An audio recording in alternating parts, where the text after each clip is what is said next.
Swanzey Board of Selectmen today, January 4th, is called to order. I'll make a motion to approve the regular meeting minutes of December 28th, 2022. Second.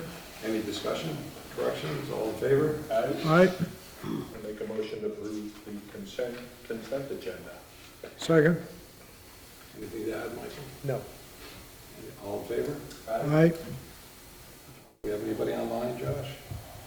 Just Mike Jasmine and Beth Bernard. Who either wish to participate in the public input portion? Nothing for me. Julius? No, I'm good for now. All right. Actually, I do have something, Bill. I don't know if you guys noticed, but the Sentinel has a article about Holcomb Avenue not, the DOT not allowing the town to have a change in the miles per hour speed limit. It's in the Sentinel tonight. Front page. Boy, they're desperate for news, aren't they? And I'd also Thank you. like to let everybody know that Paul Bertolami had passed away. He was a long-time detective in the police department. And retired from fishing game, I believe. Lived in town for a long time.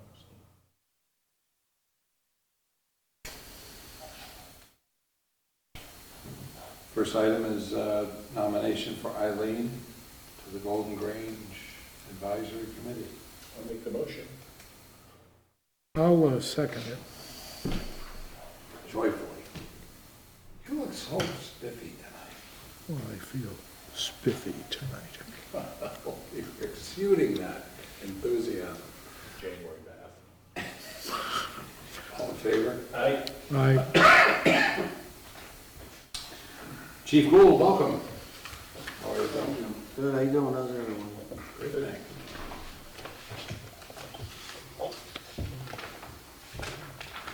You got the color ones right there, Bill. Here. No, I was just looking for the budget. Oh. Got the big one here if you want it. Oh, you have it. Oh, came prepared. Except it didn't print out very well. Uh-oh. The gray is really gray. It's ghosted. Ooh, thank you. Is this just my copy? That's your copy. Ooh. Well, it's apparent that you all have made quite an effort to give us some options to consider. Do you want to run through them individually and? Yeah, the only, really the change was,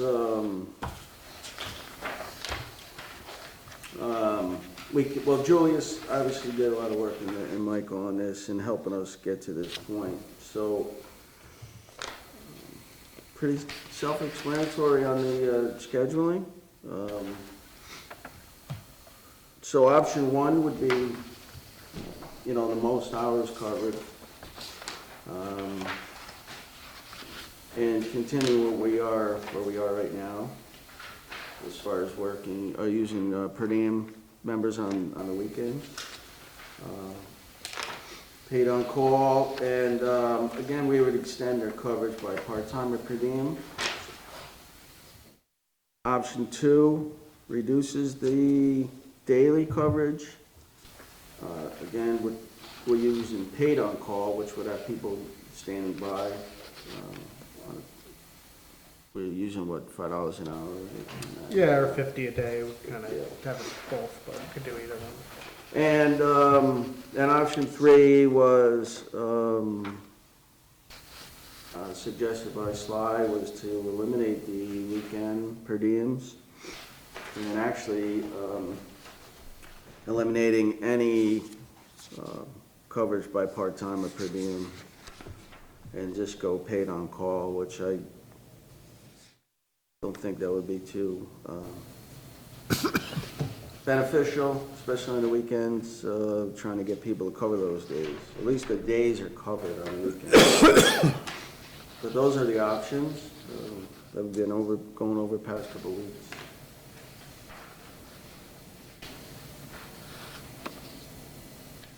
Were the new wages factored into the?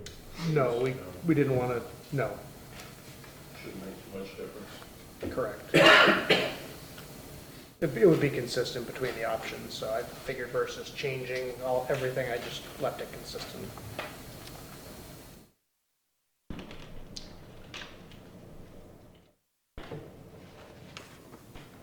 Now, the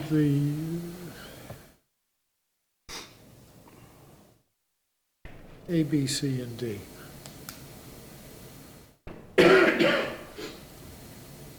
Is in the order with which they appear. So yeah, the order that he just reflected, correct, so this is the current staffing that we have right now. Yep, And that's the option one that yeah, that's the option one, right? Right here. yep. That's the option one that we presented last week. And this is the one that we Julius kind of spitballed from home. We were asking, well, what if we took out the weekend per diem coverage? So then it's just the on-call, the weeknights. Okay, and then the last one. That was Sly's suggestion last week of removing the per diem weekends and just doing the on-call overnight and then on the weekend days.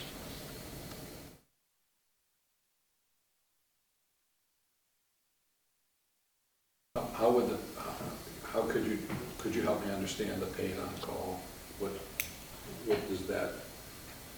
So somebody, an example, somebody lived in close proximity to the fire station or within town, they would get paid roughly, we'll start at $5 an hour, say. So for a 10-hour overnight, it's like $50. Just to stand by, that means that if something does come in, that they're obligated to respond. And then once they respond, they'll go to their current rate for the hours spent. Sure. And they'll stay close, sober, and available.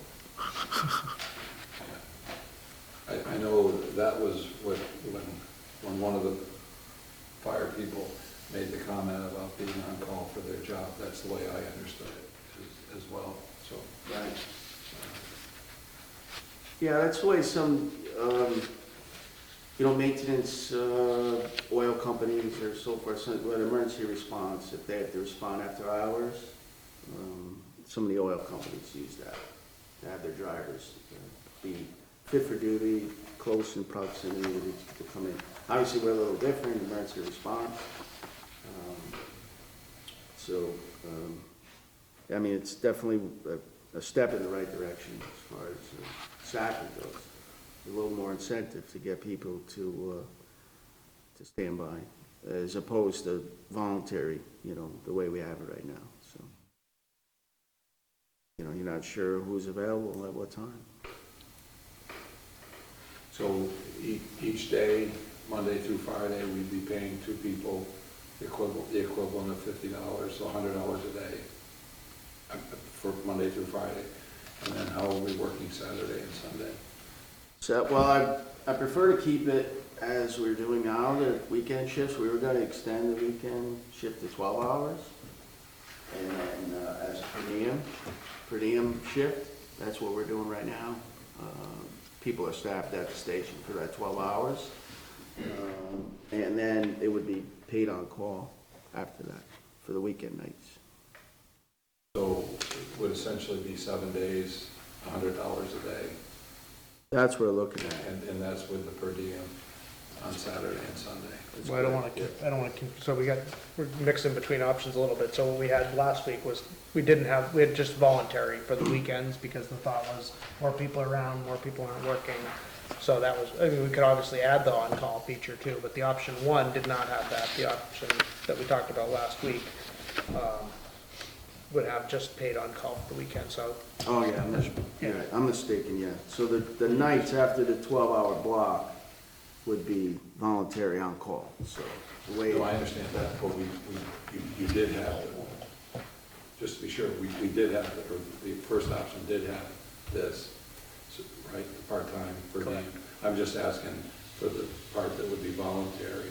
So that would be like how we do it now, just whoever's. Well, no, but if we did that part as paid on call, then every day would be $100, right? We could do it, yes. I'm just asking the Yes, question. we could do it that Every way. day would be $100, and then you'd have that 12-hour block on Correct. Saturday and Sunday that would be the per diem, so it'd be sort of a hybrid. Correct.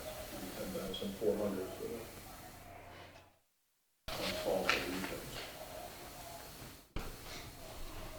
You got the big one coming, or?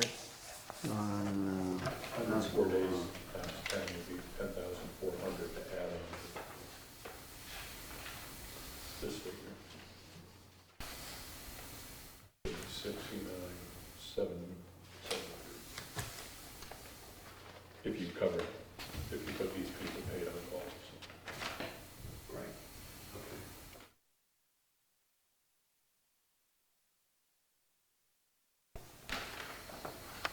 Yeah, basically each day of on-call, if you figure it at $50, yeah, it's like 5,200 a year, or $100 a week.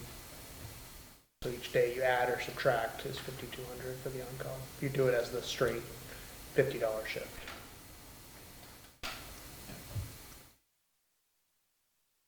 It should also be emphasized too, the reason for doing this is that.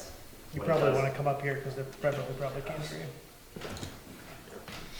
We made sure we calculated it at this rate too, so that we're in compliance with the Fair Labor Standards Act as well, which is kind of one of the things that, this is the closest we can get to a part-time position without actually going and taking that extra leap. Because otherwise, you can't guarantee those individuals will be there, that's the on-call portion, but offering them some level of incentive to stay. And so, I worked with Edna, and we're gonna work with Teresa obviously as well, if this is approved, to make sure that that coincides, but that's where we're at. I lost you at the beginning. I thought you were gonna go in one direction.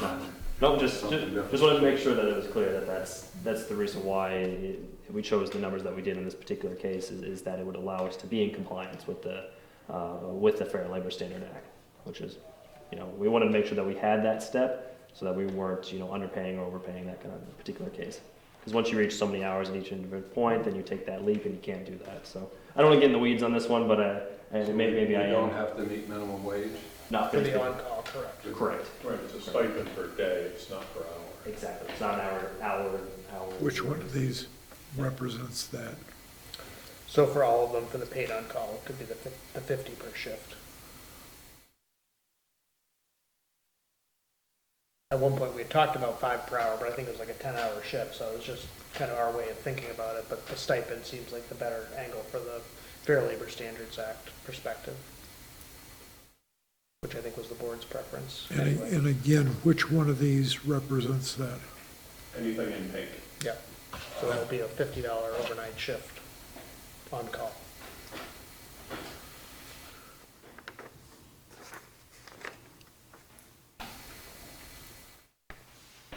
Well, it's a start. So Bill, what is the benefit of having the per diem for Saturday and Sunday as opposed to filling those hours with the paid on-call? I think it'd be more reliable to have the staffing there, as opposed to weekends relying on people to give up their weekend days to stand by, because, their plans wouldn't have to be staying close to the station to respond. So I think maybe this time of year, we might get lucky, but we're relatively successful with the per diem program, so I'd like to continue that, and making sure that there's at least 2 people there to respond. So once the warm weather comes, summertime comes, I don't think that's going to be easily fulfilled, those shifts. And they work on things like when we eliminated the separate janitorial staff, they clean the stations, I think do truck checks, check fuel for equipment. There's other stuff they do. Yeah, they do, yeah, Shifts. minor maintenance and cleaning and so forth, so yeah, they do serve that purpose as well, yeah. And if I may include as well, I think that by having these part-time positions during the weekends are the hardest shifts, average out of all the days to fill. And so right now, if we're just doing it with on-call individuals, we found that we can't get individuals that are on call to want to take those particular shifts in this scenario. And so having the part-times, you can guarantee not only that they do not need to be the on-call individuals that are located locally, per diem folks can spread further outwards. And so those folks can come in and stay at the station for the day, the shift that they're working, which gives us further options for employment. I think that's what we wanted to emphasize. So they're physically here. Yes. And are these stipend situations, individuals anticipated to be spread through the 3 stations? Is Is that how we no, do it? for the most part, we operate out here because of the ambulance, primarily for EMS, but regardless, or I guess it would be, where the district would be, where the call would be, they could respond to whatever station and respond out of there accordingly. So that's, that kind of has to be adjusted, I guess, if you will, because we're not doing that right now. So members of those stations come into their own stations right now as calls come in, but if we have people standing by, it kind of hinges on EMS too. So if they're EMS certified, they're going to respond in, usually come respond into where the ambulance is. So it's not an exact, I can't give you an exact answer on that right now because there's so many variables between certification with driving, what levels of certification are up there, EMS certification. So, is it a fire call, is it an EMS call? So primarily I would say they would come here, but if it's something that's feasible to respond to one of the other stations, to use one of those apparatus, and certainly they can respond to there.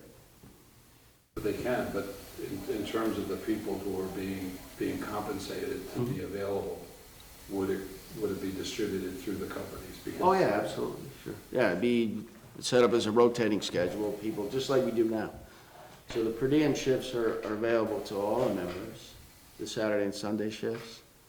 There's only a small few that work regularly those shifts, but the paid on call will go in a rotating basis, and it's available to anyone.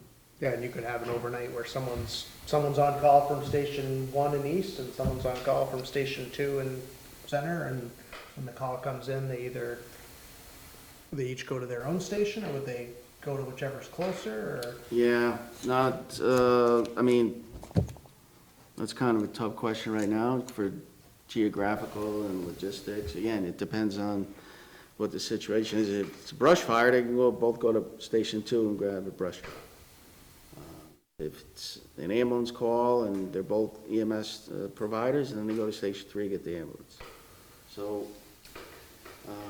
Which is basically how it is now, you just don't know who's necessarily on right. call. So without identifying members would be on that call and specify what individual, what their level of training and certification is, it's hard to answer that right now.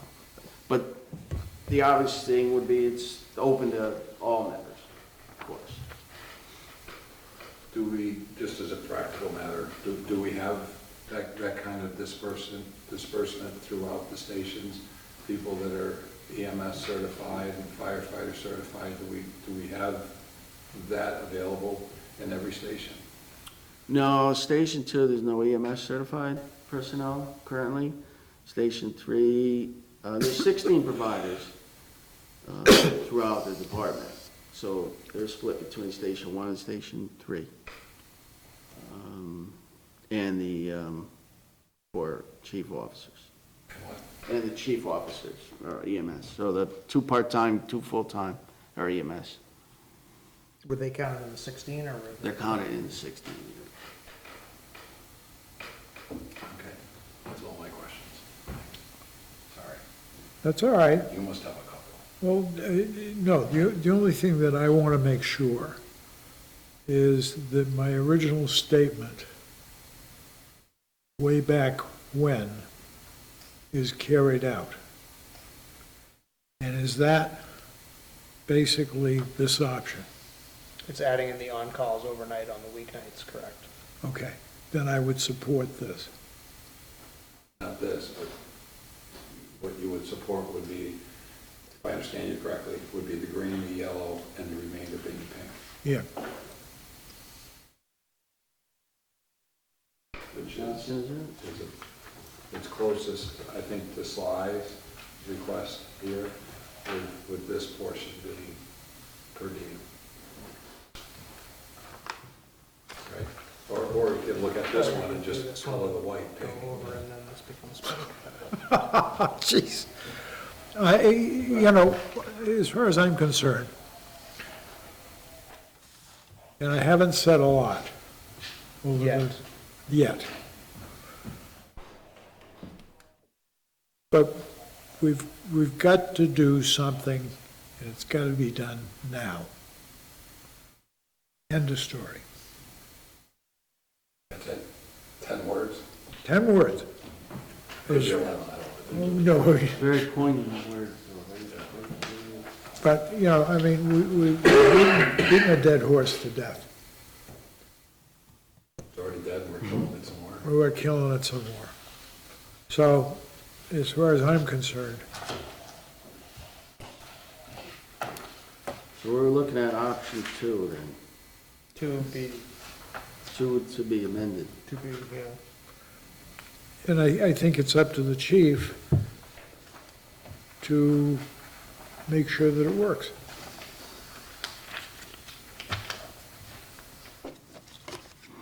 The additional cost is $69,773.60. Adding 10,400 to the, I think that was, wasn't it? It was 5,200 a day, so I think 36. times Okay, 2, 10, 10, 4. 50 a day times 2, times 5,200. That's 52 weeks. So you have 2 days, Saturday and Sunday, Right. so it's 10,400. But you can subtract out the additional part-time wages, because if we're not extending the weekend coverage. So what's weekend gonna be, 7:30 It'd to be 5:30? 8 to 4, I think is what Ken was talking about. The additional 12 hours, 2 times 2 shifts, 2 days of the weekend. Is that right? Because you're taking those whites and making them pink? Well, that's what I thought we were doing, but Yeah. now I think that's changing. Maybe not, maybe I misunderstood. I thought we were keeping the I thought weekend. we were just throwing the volunteer on call into the paid on call and adding 10,400 to it. No? I must have misunderstood. Well, now is the time not to be misunderstood. Now is the time to take the bull by the horn, or by the tail, and face the situation at hand, I agree. okay? We've got to start somewhere, we got to start doing something tonight. I, for one, want it done on the table now.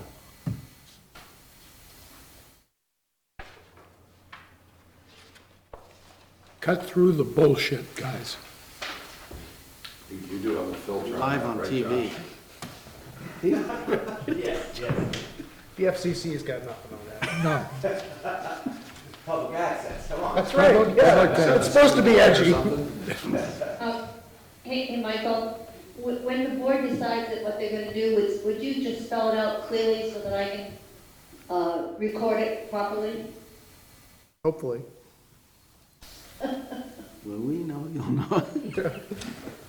Come on, I'm ready to go on to the next situation, which is solar. So, you know, with that in mind, let's make a decision. Any way of funding it, as far as, there's an 11% increase in the budget for the department. Could we get that down to 7? No, Well, then my option 3 is what I would go for. That's $7,000 increase.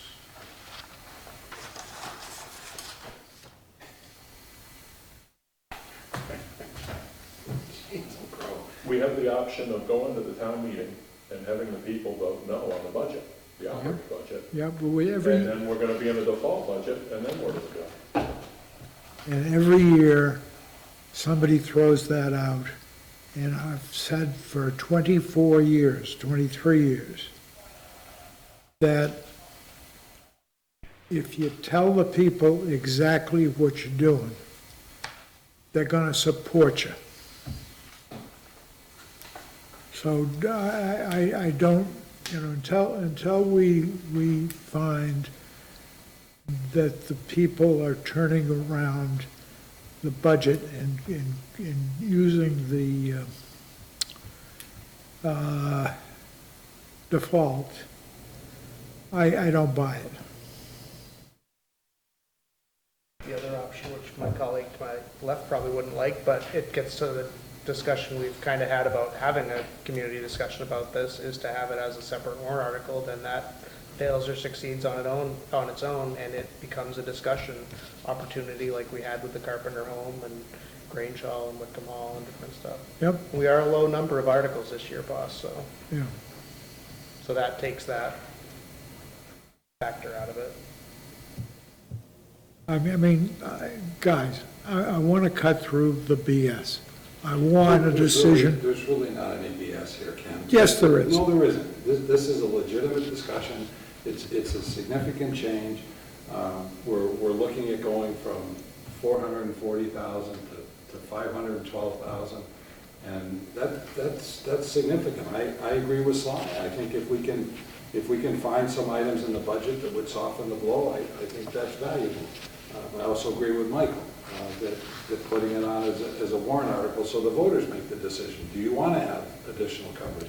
I also look at it from the perspective that we just appointed this committee to come back with a report, that some part of that is going to be whether we go to an all fire department recommendation or continue with the combined service that we have. So I don't think it's BS. I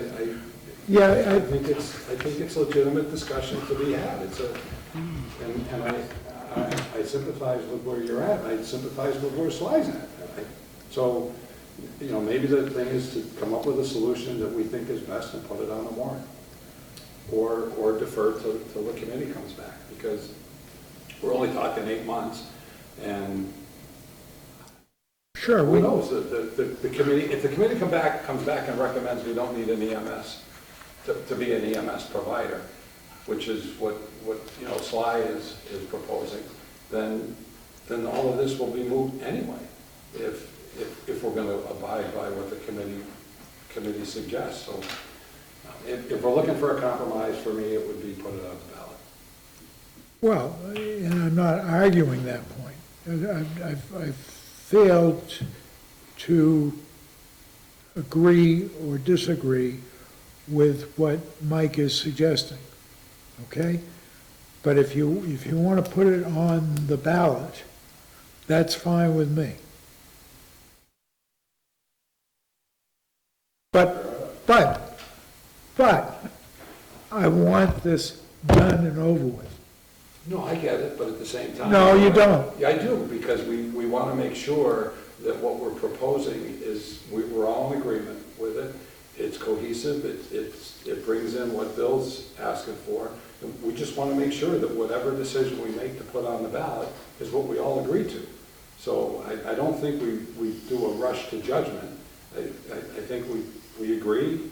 It sounds like we're in somewhat of an agreement to go ahead with the increase of, what would it be, 49,400, something like that? No, it's, No, 69,773.60. okay, so $70,000. Depending on if you want to adjust that coverage per diem on the weekend or leave it the same number of hours.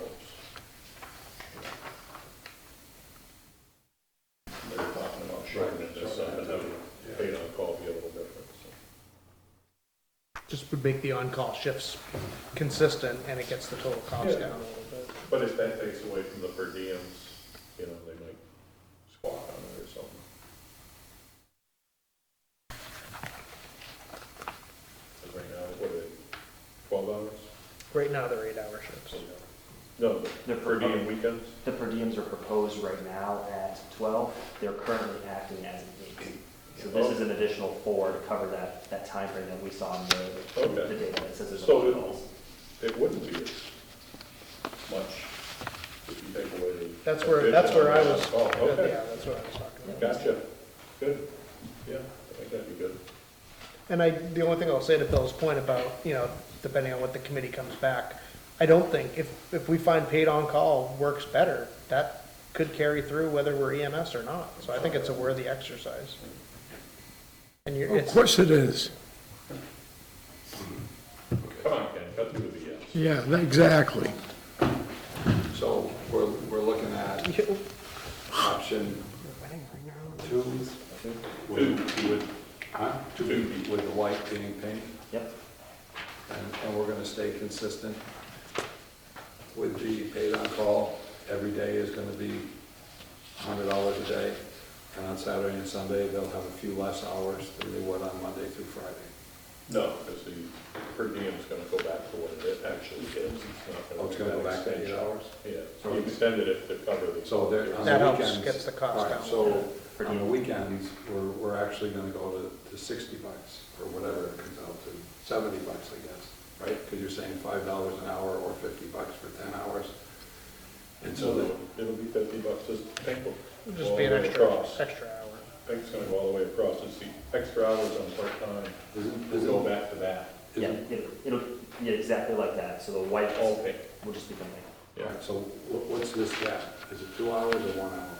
I'm just trying to, I think weekends, I think, would be the more difficult one to fill on the paid on call. that's exactly correct. So if they're working more hours, The expectation is probably more in that sense, I see what you're saying. What if we just add on an hour and then that makes it consistent, that it ends at 5 and, Just run the numbers on that. and have it ready for Tuesday. we'll be ready before that. Okay. Thank God. Got that, Beverly? Discussion. No. Discussion of budget. Michael? Yeah, I'll help you clean it up in a minute.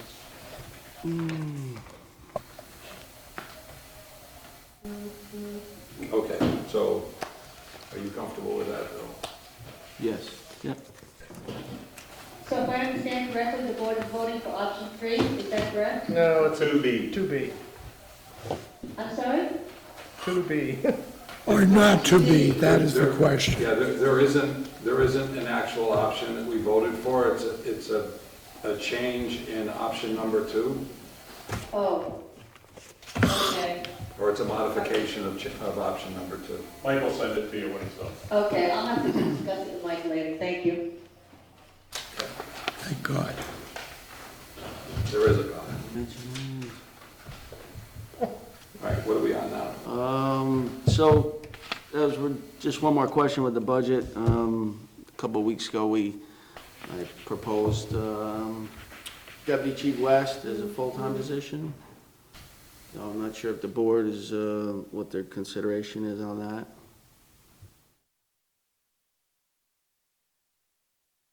I think we were disappointed about the lack of flexing the schedules, and I think that just makes it a tough sell to add that cost if we're not expanding the amount of time that's being covered. That works within in the daytime. So you want to add, administratively, adds more to our capabilities, response, have a paramedic on duty 5 days a week. So that was in the original proposal, that he would work as a day worker, considered a day worker, so.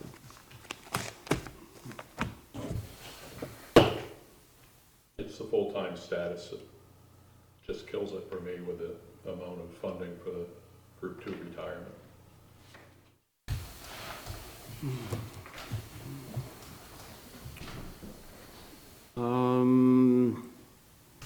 I mean, I can understand it, you know, the fiscal, you know, background within involved, but obviously we need more people. You know, we're talking about this here now, and I mean, it was my understanding he was not promised, but there was an understanding that that position was going to be made full-time, Not by this board. no? I've been here since 2016, so I actually took my EMT class with him again. Yeah. And I think that's something that would probably be moot if, depending on what the committee came back with, so I think that would be something that to give them, to create a full-time position that in however long might change the course of the department.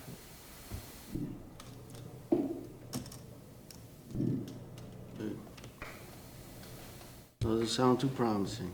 At this time. All right, appreciate it. Thank you for your work on this, Bill. Thank you. Thanks for all this time. Thank you, Julius. You guys. I'll see if you can go 2 for 2 then. Julius, solar exemption modification. All right. So, Did you have a chance to resort that? Yes, I have it right here. Thanks for putting that information together. So this is the same info, it just has just Cheshire County on here. yeah, so that was actually a good call. It really is shrinking it down because that list is, like you saw, it's a 5-page list, all 224 towns in the Yep. state, plus it includes every chartered, like mountain range, and it includes. I think the biggest thing about the shortened list is you'll notice that there is only 4 different communities on this list currently that does not have a solar exemption of some kind. I guess you can maybe include Marlow in there because they don't record the cost, but they also do record the number of exemptions. So what we found is every town is doing their systems a little bit differently, but we did reach out to, there's a local administrator email thread, and we sent out a request saying what other communities are doing, and so we received a response back from almost 10 different locations: Hopkinton, Mount Vernon, Peterborough, and so on. And so Hopkinton does the 25, Mount Vernon 100%, Peterborough does not assess theirs, Lindenborough, Francistown, Antrim, Wilton, Fitzwilliam, and Milford all do 100%. So reaching out to different locations, this is I'd say within the time frame we have as well, this is what we could put together. You do see that almost roughly about 60% of all towns across the state have some level of an exemption. And then this is a good representation of the region where almost everybody does. I think that's kind of the main highlights from this particular numbers that we pulled together. Yeah, so I'll leave it at that. Other than Fitzwilliam, did you get a chance to check with any of the Cheshire County towns with what their exemption is? So Jaffrey responded and it didn't make it to this list, and they kept theirs at 10 and they assess at 10, is that correct? Yeah, so it's 100% offset. So theirs is 100% as well. So regardless of the array, They it's a $10,000 assessment. Correct. Is there, in order to address what Sly is, I think, quite rightly concerned about, somebody generating essentially a commercial operation, is there anything in the statute or in the language that would give us the ability to go to the particular property in question? 7262 is the RSA for defining a solar panel or what that particular piece is very open in its language, and it just states the assessment of a solar array. So anything from small solar panels to an industrial size one. The biggest thing is that whenever we actually, or the proposed warrant article states, is it's on a residential structure and it's intended for residential use. I think that's the big case right there, is that if anything is deemed a commercial piece, kind of the language you see in planning, that's whenever you would see a separation where commercial would not be included. So we would have the ability to have our assessor go to a property if it was in question? Absolutely, they'd be able to, basically they would check out the site and say, houses on lot, individuals living on lot, solar is providing for this particular location, and then that's how that would be assessed accordingly. Okay, and they determine that the value of the solar is substantially higher than what would, it is an outlier, in other words. Do they then have the ability to require, in order for that exemption to be in place, to require evidence that the solar usage is actually specific to that residence and that they're not generating additional power of a significant amount, obviously, of a significant amount that makes it a commercial enterprise? Yeah, I'd be concerned as to having the assessor be the one to fully make that determination. I'm not sure how we would. I think you could do it between because part of the application, the building permit and the credit for the exemption talks about the size and basically based on how much it generates, right? So I think you could compare that to the Eversource bills. They show a year back of usage, and if they have a system that generates a megawatt and they're using 10% of a 100 kilowatts or whatever the math is, you could say clearly this is way more than your usage. So I think that would be a way to, That's actually a really good point, because our building permit very explicitly has a section in it that says this is the intent of the structure, and the intent of the structure is used for residential use, in the case of solar. So that emphasis right there. Only in. Correct. That's the emphasis portion of it.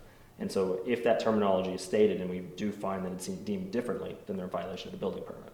So I think that could be the caveat in defining piece, that we need to determine what is that difference. and the I exemption. would accept that, and code would then basically There's, say an allowable percentage of the construction, and then send that to the assessor. I think you would probably see most of those differences too in the assessing office. They work very closely anyways, Yeah. as building permits are sent there and they're sent back. And the assessor's already managing to review how much megawatts are created, because that's how he assesses it in general. If he notices a substantial amount above a frame rate, I assume that they could probably have that a discussion. I believe Mike Jasmine wants to say something. Yes, Mike? Is he muted? No, we can't hear you. I think he's muted. You're on mute, Mike. He's not muted from my end. He might be muted from his end. Mike? Mike, are you muted from your end? Jeez. Tell them, cut the BS. Yeah, cut through it, Mike. Let me give him a ring, I'll call him, come on speaker. This is the problem that I've said all along with Zoom. But he didn't come on and say, can you hear me? I don't care. Oh, he's calling. He's calling. With the hammer. Got you reached the phone of Mike. Hello, Mike. Oh, he's holding his Yeah, phone. I'm actually not muted. I don't know what the problem is. Okay, you're live. Turn off the solar panels. Yeah, it's off. So this whole process is governed by the PUC and the utility and the rest of that very, very rigidly. When somebody gets a solar array to their home, they check a number of years worth of bills, and they're only allowed to produce 25% more than what they currently use. That's just the law. They can't, in a residential array, you can't produce more than 25% of your usage. And that's done because in the months when you can make more than you use, they're hoping that that's enough to get you through the winter. It generally isn't, but it helps offset it. So the idea that there's more being produced, or that there's some potential grand, stream of income or something like that, it doesn't exist. You're only allowed to produce 25% more than what you use, which is why when the least people in particular use more, that's when they really take a beating on these things. So they're the ones that are getting beat up even more, but that's a side step. So the idea that there's more money being made, or they could put in a giant array, and then it's just not the case. Thank God. Good to know. Where were you a couple of weeks ago? I should have been there, and I apologize, clearly. Yeah, you should. You were here. You must have left. Or maybe you It were. makes you feel any better on the town hall now. What's that? He's sitting at a town hall right now. Oh, is it? No. You know what? It might be that it is because he figures on an iPad. It might be that his iPad doesn't have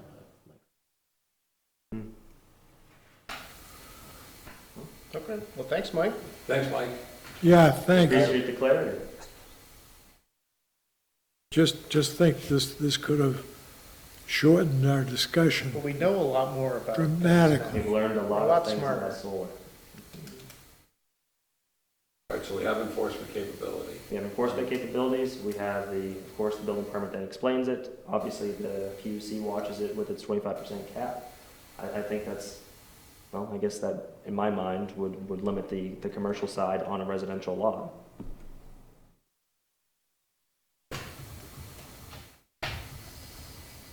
So you want 100% exemption? Yeah, that's it, that's the proposed. It's congruent with a lot of the other communities in the neighborhood region, and I think ultimately would allow us to really serve those in the community that are not only using or planning on putting in solar panels, but also incentivizes it as well. So essentially making Swanzey's drain on the electrical grid less than, I guess. I would like to see some kind of monthly report from code or building that, On new permits. yeah, how much the permit is and the assessed value of the property. Just so we can keep an eye on it. If there's a question, we will be asking, or I will be asking for enforcement or an investigation on it. Because $40,000 home shouldn't be having a $75,000 addition not being taxed.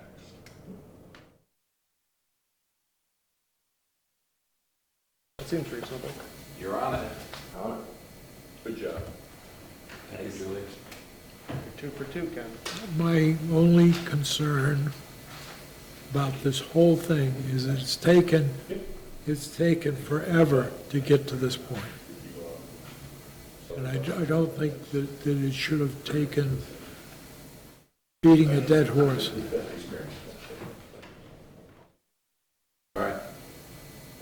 So you need a motion with language? It's fine. It's already on You're all the set. draft And one. it's going to be a warrant article, right? Correct. Okay.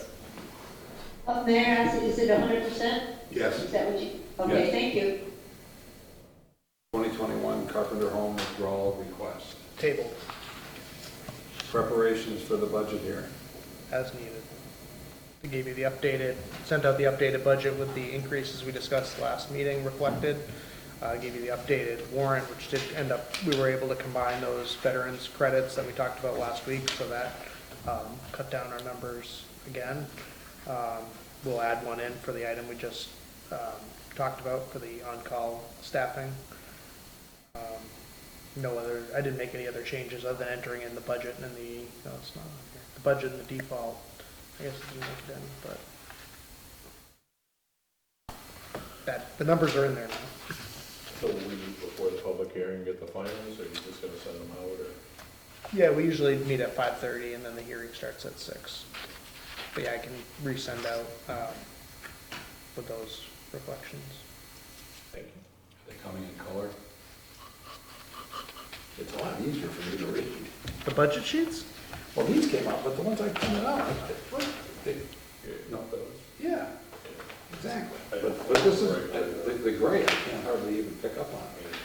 This was off of the packet. Because I think it was a color PDF that then you tried to print in black and white. Yeah. But they, is this acceptable? Yeah. So I'll have those then. You want this one from another? Was that in the packet? Yeah. Oh, I'll do it. Did it print out for me? No, it's just a printer error. Thank you. Administrative update, anything? Correspondence? Nothing to report at this time. Non-publics? No. Julius is doing a heck of a job. It's amazing how many times your name shows up. Holy cow. I'm a busy guy. I should be more credit than I deserve, but. Take it while you can. The blame will come too. So I can adjourn. What time is it? Motion to adjourn is on the table. 6:18. Second. All in favor? Aye. Thank you, Josh.